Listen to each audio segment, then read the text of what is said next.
아멘. 할렐루야. 우리 모든 성도들 이제 주일 새벽 예배로 하나님께 예배 드릴 때 하나님의 은혜가 우리 안에 충만히 임하기를 원합니다. 이제 오늘 주일 예배는 우리 교회 중직자들이 먼저 오늘 교회에 나와서 9시 30분 예배로 예배를 드리실 겁니다. 그리고 나서 다음 주 5월 3일 주일부터 이제 교회가 1, 2, 3부로 예배를 드려서요. 이제 성도님들을 우리가 전체를 반으로 나누어서 한 주 한 주 격주로 분산해서 예배를 드리는 일을 실행할 겁니다. 본인에게 좀 건강에 어려움이 있다고 생각되시는 분들, 또 좀 염려되시는 분들은 가정에서 방송으로 영상으로 예배를 드리시고요. 정말 사모하시는 분들은 그때 연락이 되면 교회 나오셔서 또 사회 거리를 두고 여러 가지 수칙을 잘 지키시면서 예배 드릴 수 있는 그런 시간들이 되었으면 좋겠습니다. 5월 3일 주간부터 수요 예배 새벽 기도회가 교회에서 드려집니다. 성도들 기억하시고 우리가 나라에서 말하는 그런 수칙들을 잘 지키면서 예배를 드릴 수 있도록 그렇게 하겠습니다. 건강상의 어려움이 있으신 분들은 본인 스스로 잘 생각하시고 결정하셔서 진행하시기를 부탁을 드립니다. 이제 오늘은 엘리후의 말이 계속되고 있습니다. 엘리후는 자신이 여러 방면에서 지식을 습득하여 완전한 지식을 구비했다고 자랑하면서 욥의 죄에 대해서 정죄하기를 시작합니다. 그래서 또 엘리후의 모습을 보면서 처음 마음을 끝까지 유지한다는 것이 참 쉽지 않구나 이런 생각이 또 듭니다. 사람이 아무리 겸손해도 어느 순간에 그 교만함이 푹 터져 나올 수가 있고요. 그래서 우리는 완전하지 못하구나. 완전하신 분은 오직 예수 그리스도 뿐이시다. 이렇게 우리는 고백할 수밖에 없는 것 같습니다. 그래서 욥의 죄에 대하여 정죄를 하기 시작합니다. 엘리후는 공의로우신 하나님께서 의인에게도 고난을 주실 수 있다고 말합니다. 이건 틀린 말은 아니죠. 우리가 한번 1절에서부터 한번 살펴보십시다. 2절부터 보겠습니다. 나를 잠깐 용납하라. 내가 그대에게 보이리니 이는 내가 하나님을 위하여 아직도 할 말이 있음이라. 내가 먼 데서 지식을 얻고 나를 지으신 이에게 의를 돌려보내리라. 진실로 내 말은 거짓이 아니라 온전한 지식을 가진 이가 그대와 함께 있느니라. 이렇게 고백합니다. 그러니까 내가 먼 데서 지식을 얻었고 나를 지으신 이에게 의를 돌려보낸다. 이러면서 자신이 좀 더 나은 그런 모습인 것을 자랑하는 모습을 보게 되지요.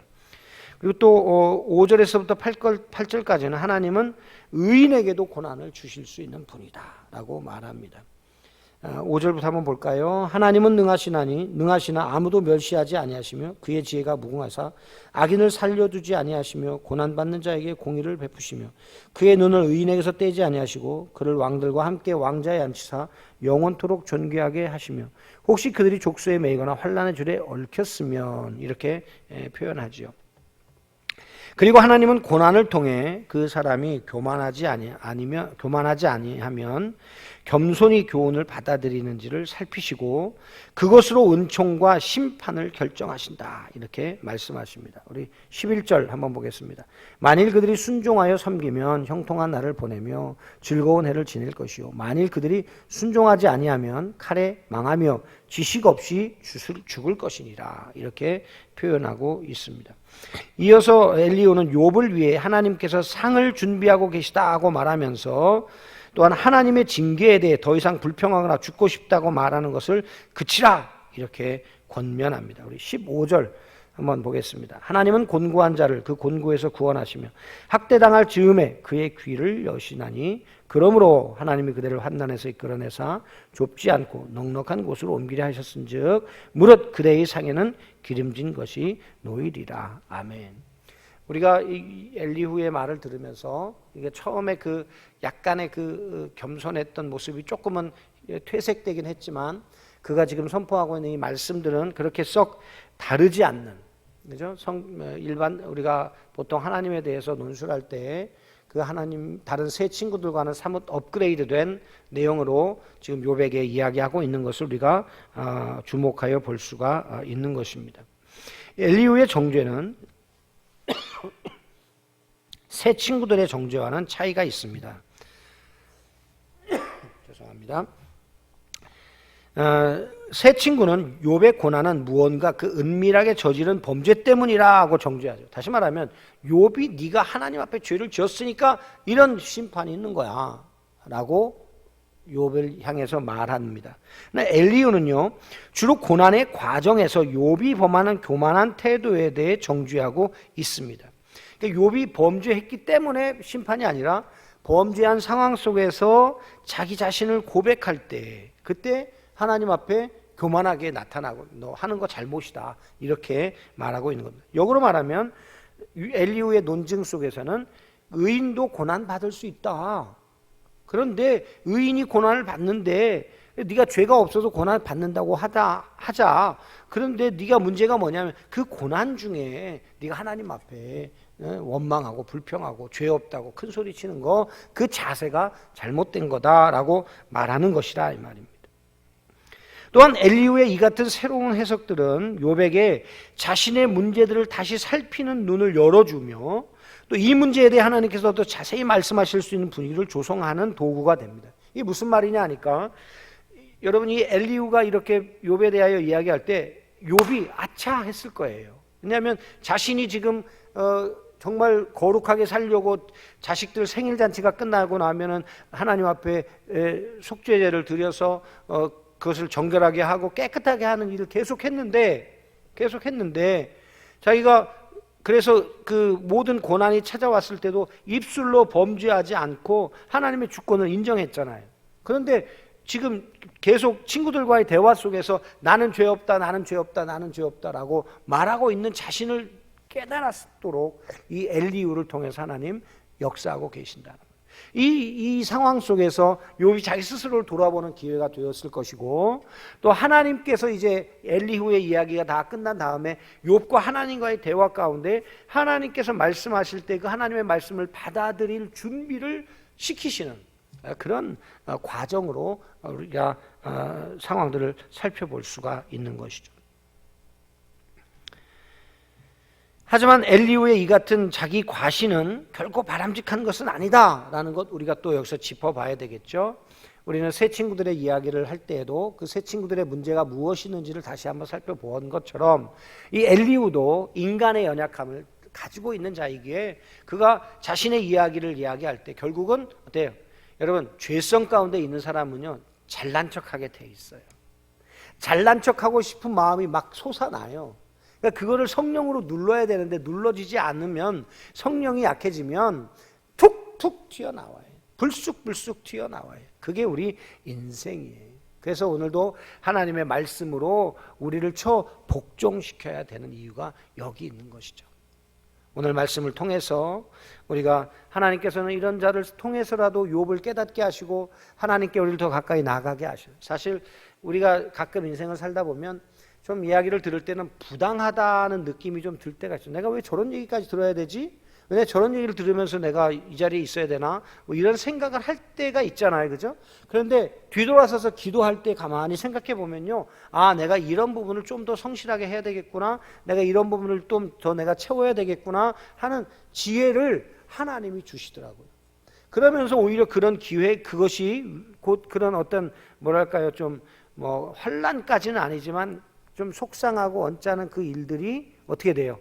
내게 오히려 더 유익이 되어서 나를 더 채찍질하고 더 발전시키는 그런 기회로 우리가 사용되어지는 경우가 많이 있어요. 그래서 하나님 앞에 더 가까이 나가게 되고 하나님 의지하게 되므로 우리의 신앙이 더 견고하게 나아가는 그런 일들을 우리가 많이 경험하게 되는 것이죠.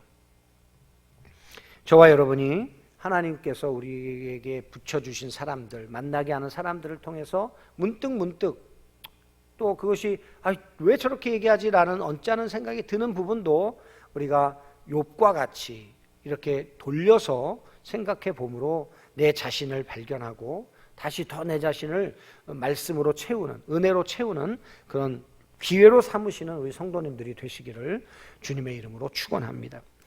이제 또한 엘리후는 욥이 하나님의 위대하심에 대해 여러 차례 말했던 것을 회상시키면서 계속해서 그가 초월하시는 하나님의 권능을 찬송하기를 잊지 말라고 당부하고 있습니다. 22절부터 보겠습니다. 22절입니다. 하나님은 그의 권능으로 높이 계시나니 누가 그같이 교훈을 베풀겠느냐? 누가 그를 위하여 그 일을 정하였느냐? 누가 말하기를 주께서 불의를 행하셨나이다 할 수 있으랴. 그대는 하나님께서 하신 일을 기억하고 높이라. 잊지 말지니라. 인생이 그 애를 찬송하셨느니라. 그의 일을 모든 사람이 우러러 보나니 먼 데서도 보느니라. 욥아, 너 하나님 찬양해라.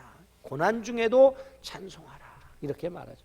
야고보서에서는 고난 중엔 기도하고 기쁠 때 찬송하라. 이렇게 되는데 제가 몇 번 말씀드리지만 이 문구는요, 제 개인적으로 묵상할 때는요, 하나님의 주권을 인정하는 삶인 거예요. 여러분, 고난당하면 어떻게 해요, 우리가? 염려하고 근심하고 걱정하는. 그것은 저 이방 사람들이 하는 거죠. 하나님의 사람들은 뭐 합니까? 고난이 오면 바로 기도하라는 사인이구나. 기도하죠. 이게 하나님의 주권, 하나님이 도와주시면 살 수 없습니다라는 걸 고백하는 것이죠. 또한 우리가 기쁠 때 뭐예요? 내가 잘나서 그렇지. 잘못된 건 조상 탓, 잘된 건 내 탓. 그렇잖아요. 그렇게 쉬운 우리 인생인데 기쁠 때 하나님이 주신 은혜입니다라고 인정하는 것, 이게 신앙인 거죠. 하나님이 주시지 않으면 이런 일이 내게 있을 수 없습니다. 고백하는 거예요. 그러니까 이 두 가지의 상황, 고난 중에 기도하고 기쁠 때 찬송하는 건요, 하나님의 절대 주권을 인정하는 사람의 특징인 줄로 믿습니다. 그래서 우리 모든 성도님들도 오늘 엘리후가 욥에게 하는 것처럼 그렇게 고난 중에도 찬송하고 기도할 수 있는 성도가 되기를 축복합니다. 네. 자, 그 다음에 이어서 엘리후는 이처럼 욥이 고난 중에서도 찬송해야 하는 이유에 대해 기상현상을 통해 나타난 하나님의 지혜로 설명하고 있습니다. 하나님은 측량할 수 없는 지혜로 천둥과 번개와 강우를 주관하시며 그것을 하나님의 뜻을 이루어 가시는, 그것으로 하나님의 뜻을 이루어 가시는 분이십니다. 이게 26절에서부터 33절까지 전체의 내용을 여러분들이 한번 살펴보시면 좋겠습니다. 하나님이 하시는 일들 중에 어떤 것은 우리의 생각으로는 도무지 이해 안 되는 것들이 있습니다. 사실 이해되는 게 불가능하죠. 이해되는 것. 여러분, 자녀들을 키워보지만 부모님이 자식들에게 잘 되라고 하는 말을 자식들이 이해합니까? 이해해요?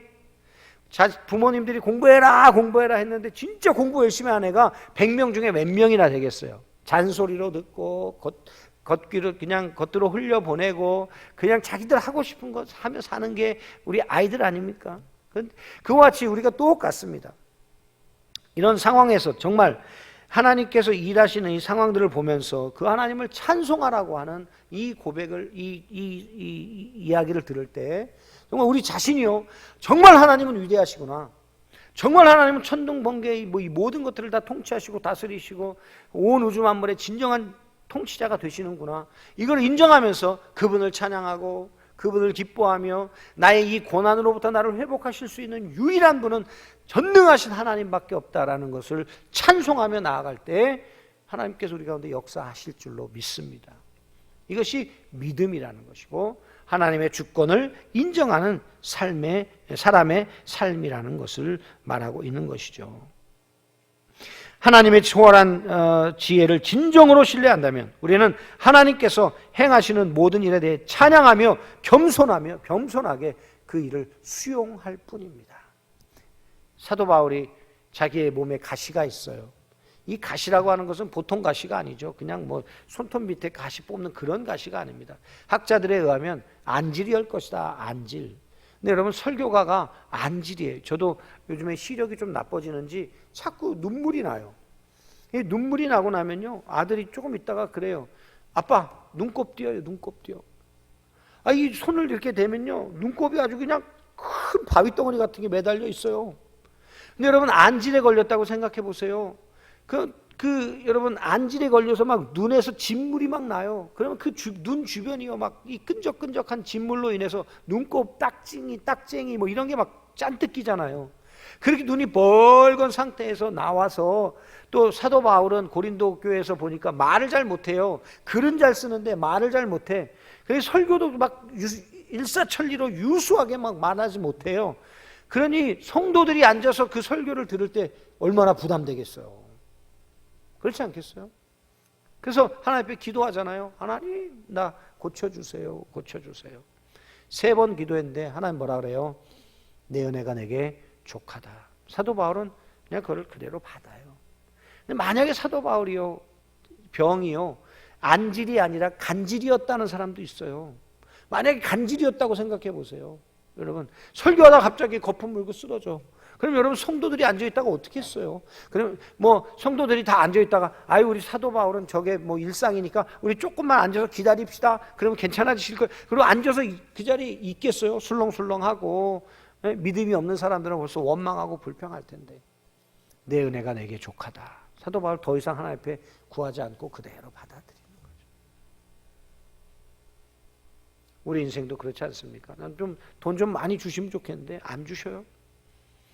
우리 자식들이 좀 막 공부를 잘하게 됐으면 좋겠는데 공부를 잘 못해요. 또 뭐 내 원하는 대로 잘 일이 안 풀려요. 어때요? 하나님 앞에 기도했는데 응답이 쉽게 안 돼요. 그저 하나님 내게 주신 것이 내게 은혜인 줄로 믿습니다 하고 우리가 믿음으로 가는 거예요. 그럴 때 하나님께서 또 다른 일을 준비하시고 그것을 믿음으로 받아들이는 자들에게 하나님께서 여호와 이레 아브라함에게 어린 양을 준비하셔서 그래서 하나님 앞에 제사를 드리게 하신 것처럼 우리를 위해 더 좋은 일을 예비해 주실 줄로 믿습니다. 이 믿음 가지고 우리가 가는 것이죠. 오늘 욥기를 통해서 우리가 배울 것이 바로 이런 부분이 아닌가 생각해 보는 것입니다.